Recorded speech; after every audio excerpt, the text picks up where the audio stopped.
carried on in the States at 2 million as well. All right, good morning, everyone. Let's get going.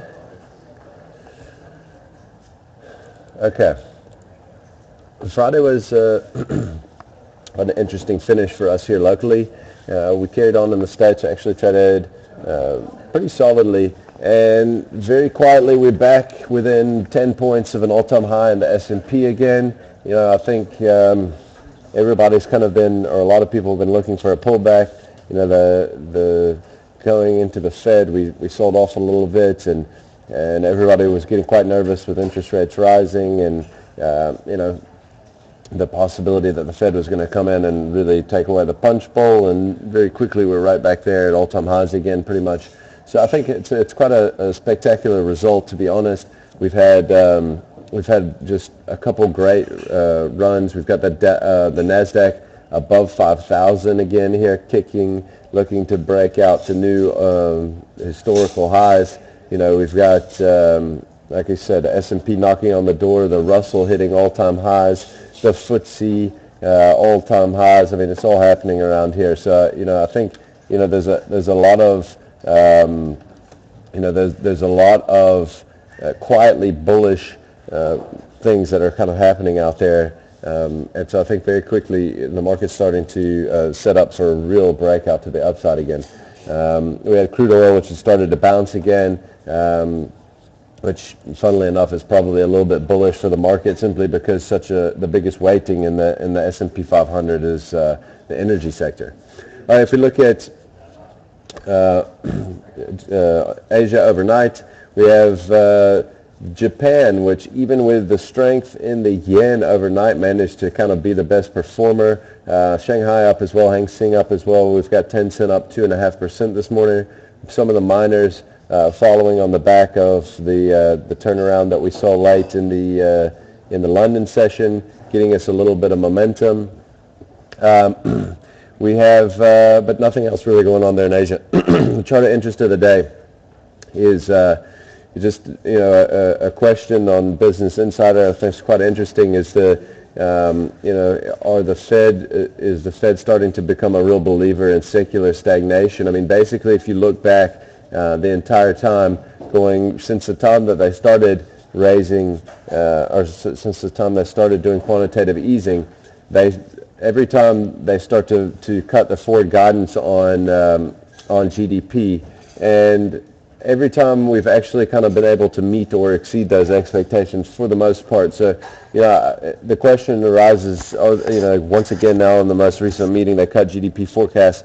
Are these guys becoming too, you know, they're becoming too bearish on growth right now in the States?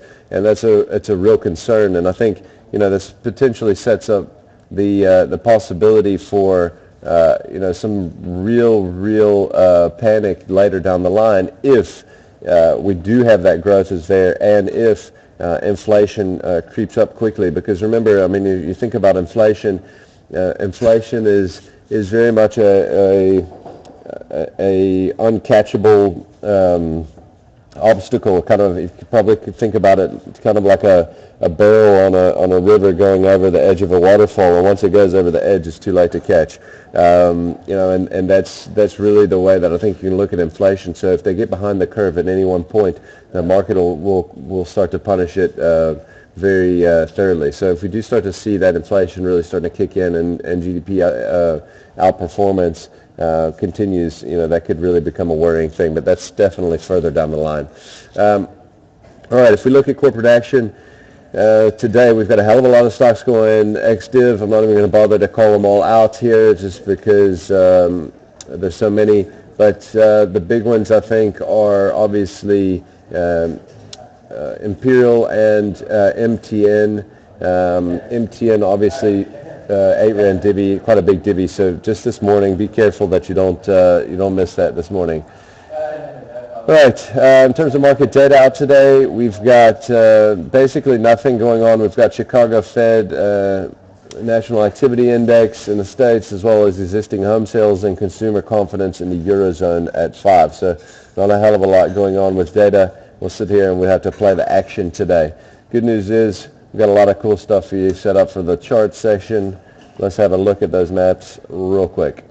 Okay, first thing that I want to look at this morning is, on Friday, you had this huge run at the end of Friday in the mining space, probably due to a couple things. We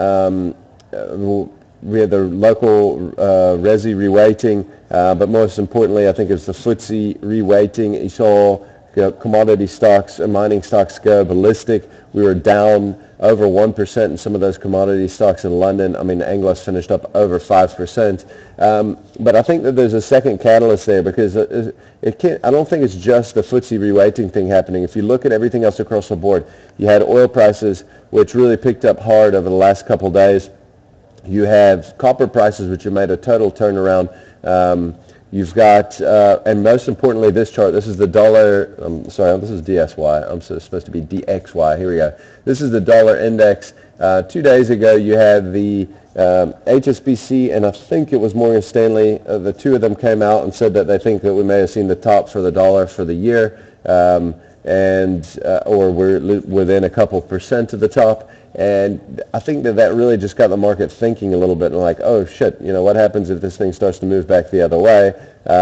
And we started to see a bit of a dead cat bounce. We saw a flush out and a couple short squeezes happen the day before as well in some of our local miners. And so I think it just got everybody kind of thinking the what if scenario. What if things do start to move back the other way? What if this is the top? And you start to see a real run into commodities. So we're going to go through a couple things here. Before I get into that, I want to show you guys one chart, and unfortunately I couldn't get it to pull up properly on my charts. So I've just got a little snip here. This is the Russell 2000 in the States, which you guys would know that's the small cap index. Small caps typically are the best leading indicator. And bam, we have made a proper breakout.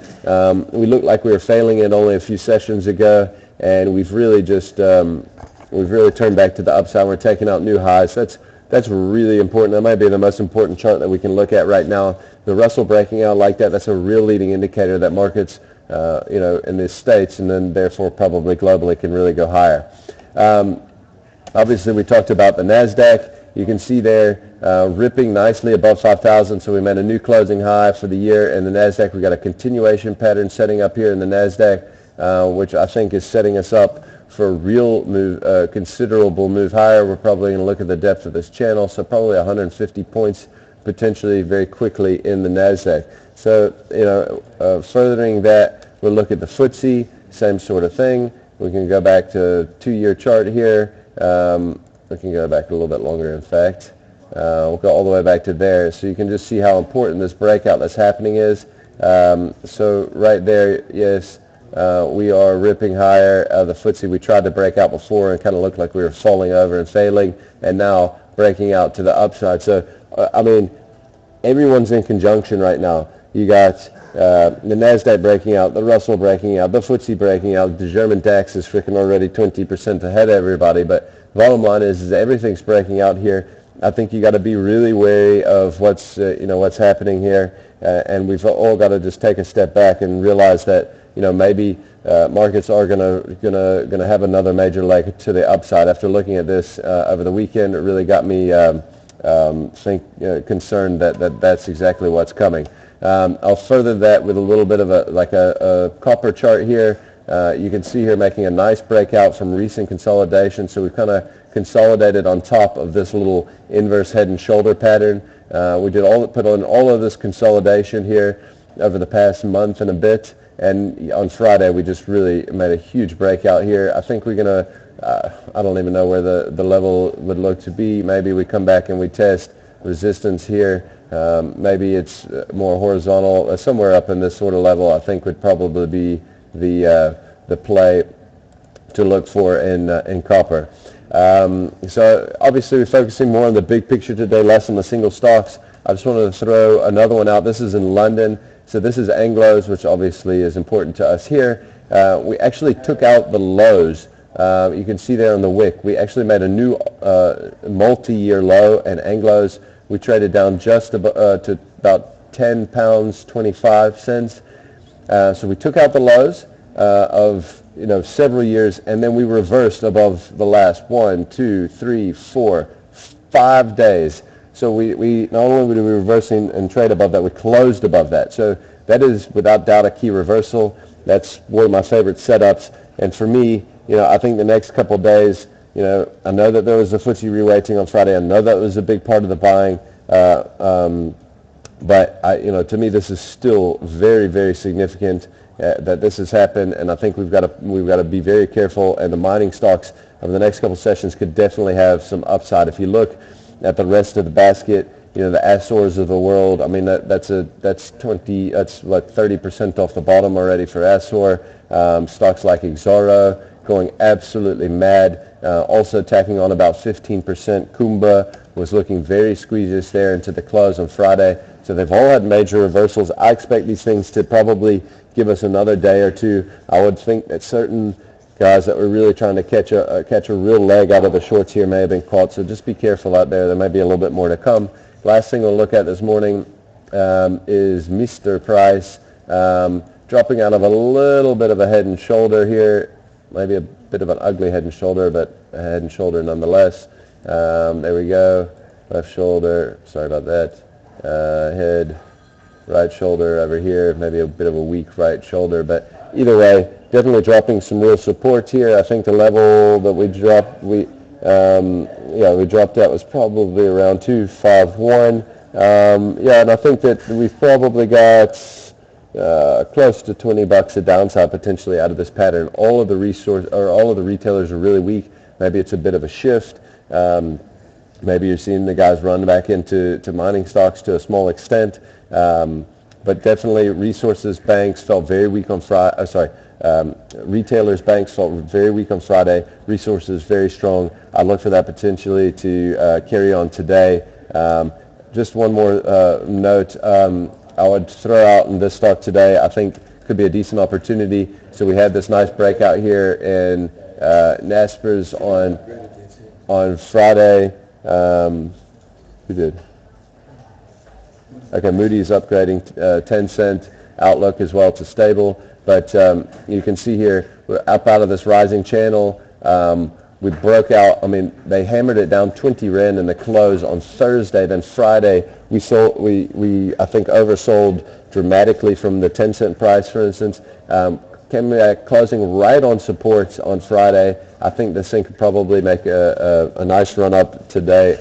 Over the next couple of sessions, I probably like this one. That's it for today, guys. Good luck out there.